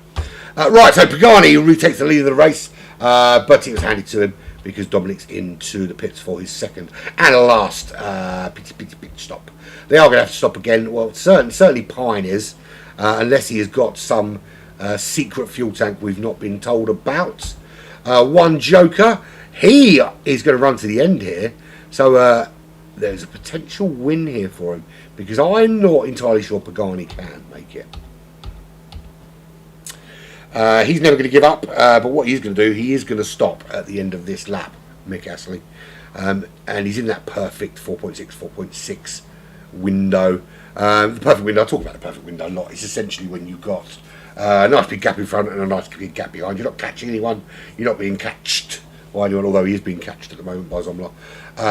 But you are, you can just kind of do your own thing and chuck some quality laps in and not to worry too much about defence or attack. Lord Zomla of Venus, he is running 6th, very light on fuel because he's going to have to stop this lap and get rid of those. And to be fair, he's stopping this lap, but those tyres are looking alright. Stormfly, 1.6 seconds is the gap behind Zomla. He can, I think, make it all the way to the end of this race. Excuse me, let me get a drink and get rid of the frog in the throat.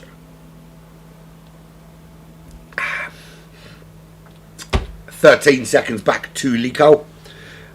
He's going to have to stop again.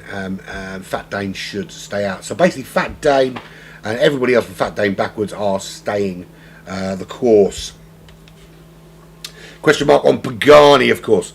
There's 12 minutes to go. I'll say there's a question mark. I think he might actually, if he goes into fuel saving mode now, I think he can make it just. It will require a crazy amount of lift and coast. He will need to... I saw that, Jay. Thanks, mate. He will need to lift and coast a bit. He will need to try and get in behind a back marker and save a bit of fuel if he can in some slipstream. And maybe just consider fuel mapping a little bit. Because Mick Astley in, Zomla in, Lee Cole in. That will allow those guys behind to move on forward. And you can see that Stormfly through up to 5th, Fat Dane up to 6th. There is Dominic Kubinski, who had to pit again. He's in. He's now going to run to the end now in the mediums.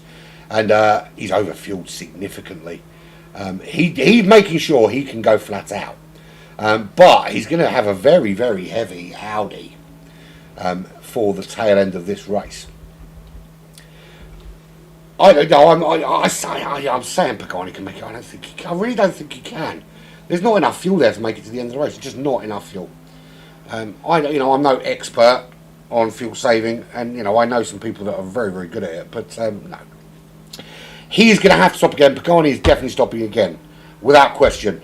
Pine definitely stopping again. He's going to need to anyway those medium tyres starting, and especially that front right, starting to just ask some questions about their life choices. Joker. Now, Joker can, for me, make this to the end. And he's in a brilliant position. He's only 7 seconds behind Pagani, the current leader. Now, the question, of course, is, we've seen this season Joker, or Juan Joker, we've seen him choke. Choke's the wrong word, actually. We've seen him lose out because he's just run out of fuel or he's run out of tyres. We saw at Brands, he was absolutely dominant at Brands, but it all went horribly wrong for him when his tyres gave out. So Pine into the pits. There's Joker, that's the position game for him. What about Drox? Drox is going to come through, he's going to go into that top 3. Drox will need to pit again as well. So where does that leave Stormfly? Stormfly, we know Stormfly can go to the end because he put loads of fuel in. He will need to be a little bit conservative with it for the last 10 minutes just to make sure. But to be fair, I think he has been looking after it a little bit because he's certainly got enough to make it to the end, I think. And he's about to make a move on one of the back markers. That is Lee in the FT1, and he comes through nice and cleanly. If you're watching Guy that smashed into me on iRacing yesterday when lapping, that's how you do it without crashing into the car. You are lapping. Dominic Kubinski, we know that he has pit. We know he's running to the end. Don't count him out for a top 3 at the moment. He's got some significant pace. He's just gone purple, and he's got some chasing down to 21 seconds to Stormfly. But we know that Pagani has definitely got a pit, and we know that Drox also has definitely got a pit. So there's a top 3 calling for the Kubinski. Fat Dane, he's on that cusp of possibly being able to make it, but he's going to need to find some lift and coast scenario. Can he hold off Pine? Pine is on a charge. Pine has gone full race mode. He's turned everything up to 111.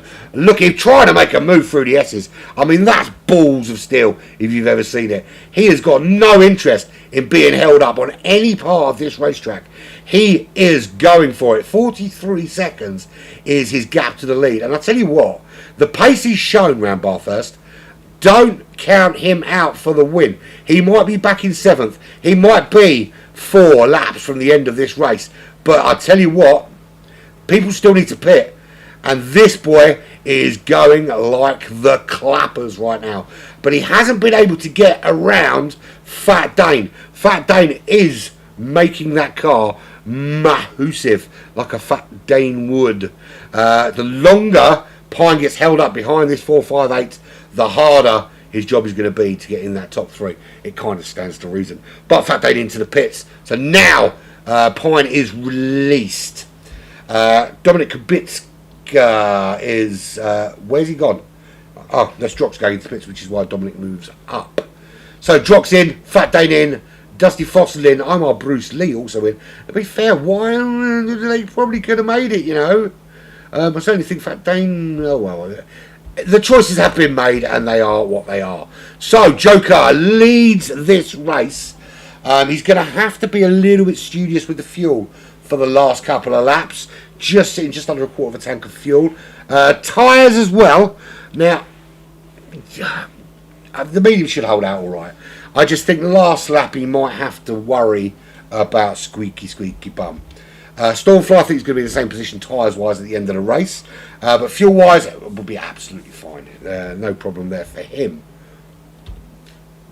Pagani, absolutely rocketing at the moment. That is a sideways. I think that's Lee that is sideways. It is indeed Lee that's sideways. Struggling here at Bathurst, clearly not his favourite racetrack. So Pagani at the moment rounding out that top 3, 10.5 seconds to Stormflyer. Showing phenomenal pace at the moment, though, really, really quick. He's got plenty of fuel. He has got brand new, now up to speed, soft tyres on that Audi. And he is, as I said, he's grown into this race from his poor qualifying showing in 10th. To fighting his way through. I think it was 6th he was in race number 2. Sorry, race number 1. Joker going into the pits now. That's interesting because I think Joker probably could have fuel saved his way to the win here. And I think, well, he's not done it. So that frees Stormfly into the lead of this race. So Juan Joker, the Mexican Audi racing driver, he's changing his tyres out and putting a bit of special fuel in. He's going to come out on soft compound tyres. And he's coming out just behind Pagani. Now, this is an Audi battle. It's Audi versus Audi. 2.9 seconds the gap, or 3 seconds the gap. Will open up a little bit. Pagani's tyres, remember, are fully up to temperature. Joker's going to need to... Get some temperature fired into those tyres through this mountain section, and then try and get the hammer down, chasing down Pagani. That leaves Dominic Kubica even, in a difficult position. He's 9 seconds outside that top 3. He can make it to the end, but he's on the medium compound tyre. Everyone ahead of him on the softs. Although Stormfly now, he's being chased down by 2 drivers on very, very worthy softs. He's going to have to think about how he manages these tyres to the end of the race. He's certainly got the fuel to get there, but the problem, of course, is that we've still got a couple of laps left, and he's having to drop right down to the 203s. These guys are in Pagani. They're 216, 218, because of course he jumped into the pits. One Joker, he jumped into the pits as well. Now, if he can get into those 201s, we could see a bit of a battle. We know that Lee's at the back of the pack. We know he's struggling here. He's not enjoying this racetrack in the slightest in his FT1. There's eTeamHARD Bruce Lee in the other V12. The entire pack sandwiched between these two V12s at the moment. He's 6.3 behind Dusty Fossil. He's on those soft compound tyres. He is going for it. But Dusty himself in the Jaguar. He is 1.9 behind Fat Dane, and he's also going for it. It's going to be difficult for these guys to close these gaps now without significant pace. In terms of race pace, not too dissimilar. And there's not long left, of course. Lee Cole, plenty of fuel, plenty of tyre. He's going to be all right.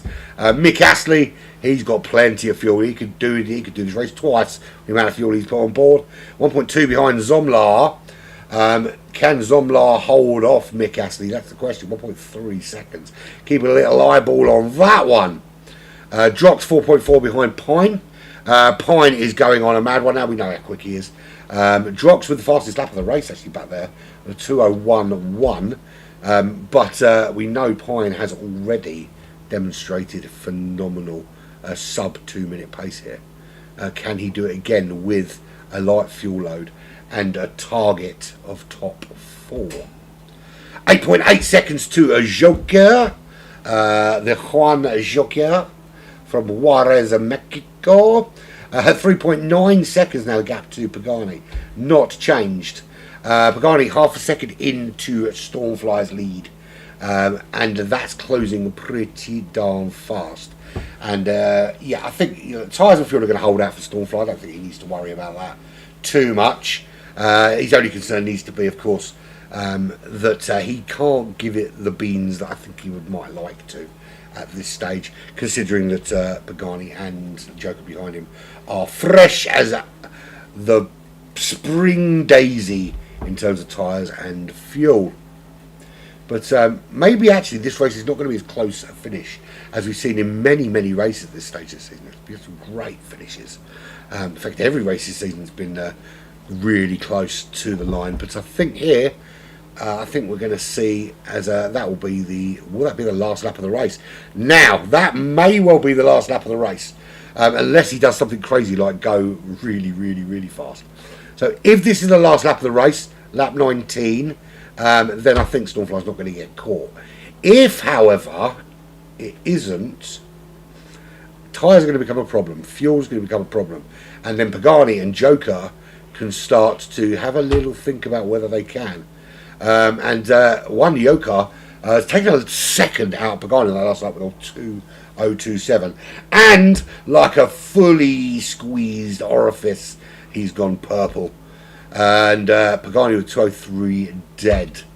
So can he make inroads now? This is going to be the last lap, I think. Stormfly is unlikely to put in a 2:01 to squeeze in at lap 20. The pit stop, of course, shaving off that extra lap. So Stormfly has got 6.8 second lead over Pagani. He's coming through the S's now.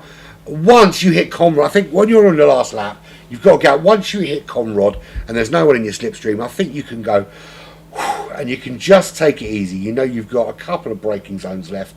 The most dangerous one, of course, is the one into the chase. But you can brake a little bit earlier and just relax and know that you're going to be able to bring the car home, which is exactly what Stormfly is going to do in about 30 seconds. No other challenges on the racetrack by the looks of things. Gaps are all pretty much open. There's a possibility there between Lee Cole and Mick Astley if Mick Astley makes a mistake.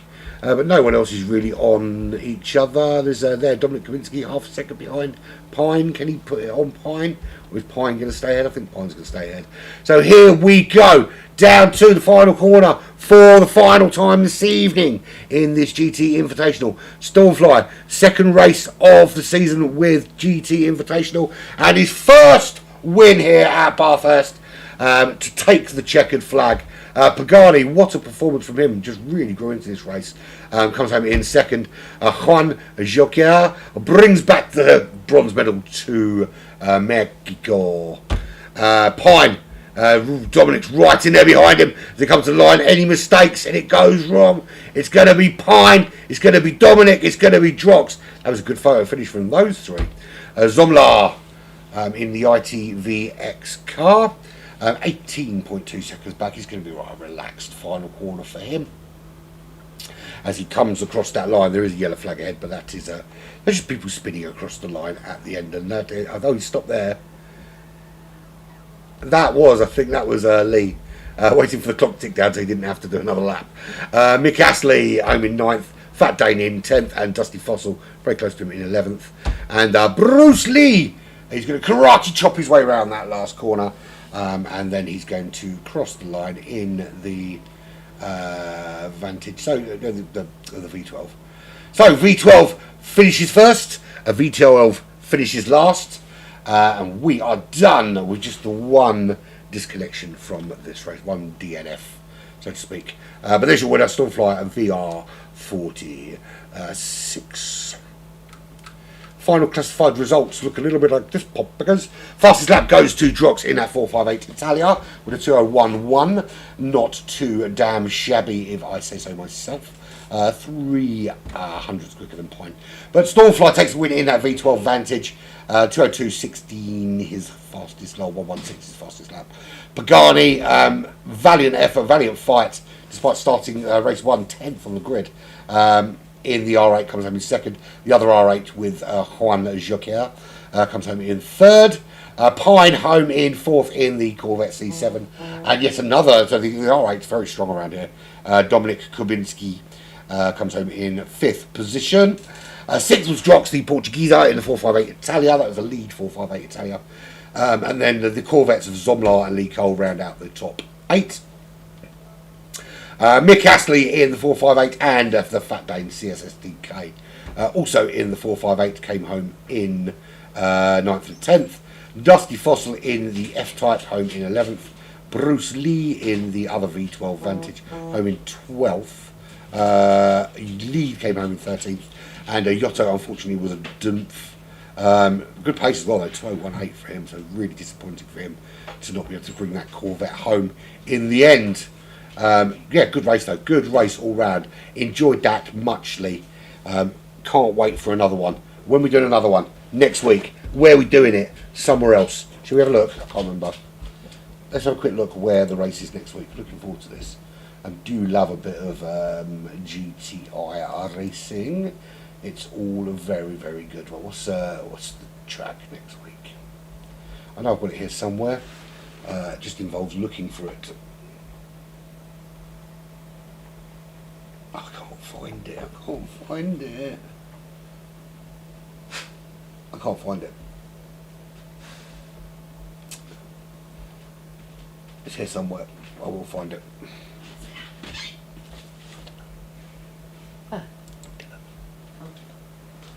I don't know. I can't find it. But we are somewhere next week. It'll be great fun. Great fun. So there we go. Two different winners in the two different races this evening. But we are done for another Monday with the Team Hard Esports GT Invitational. Round number 5 is done here at Bathurst. We move on. Hopefully we'll have a league table to show you next week. Pagani, I think, is still, with that second place, still going to hold on to the lead at the top of the table. So, new driver with some ballast next week. All that's left to say really is thank you very much for joining me. It's been a very highly charged, emotional evening. Been an emotional day all round with everything that went on. But there we go. It is, I've been over. This has been Black Flag Racing TV. And please smash that like button, smash the subscribe button on all 3 channels, that's Black Flag and Team Hard, and of course the GTI page. Smash it immediately and very hard. And I will see you. I'll see you tomorrow for the mini challenge here on Black Flag Racing TV. I'll see you next week on Team Hard, etc. for more GTI racing. Yeah, laters.